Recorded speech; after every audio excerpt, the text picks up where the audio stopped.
তার সাথে আমাদের এই লাল চা। সন্ধ্যাবেলায় বন্ধুরা আমাদের এই লাল চাই খাই আমরা,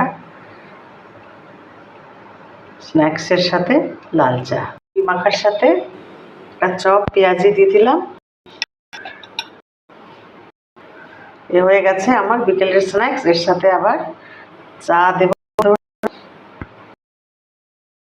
তো আজ আমাদের বিকেলের স্ন্যাক্স এই মুড়ি মাখা। একটা বাটির মধ্যে মুড়ি নিয়েছি, তার সাথে আছে একটু ছোলা ভেজা, একটু কাবলি চানা সেদ্ধ, তার সাথে পেঁয়াজ কুচি আর লঙ্কা কুচি।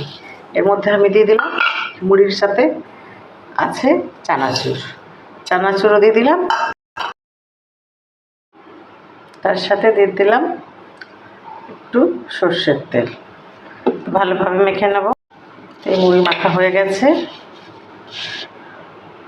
বন্ধুরা কিছুটা পেঁয়াজি আর চপ। তো এই মুড়ির সাথে পেঁয়াজি চপ খাওয়া হবে এখন।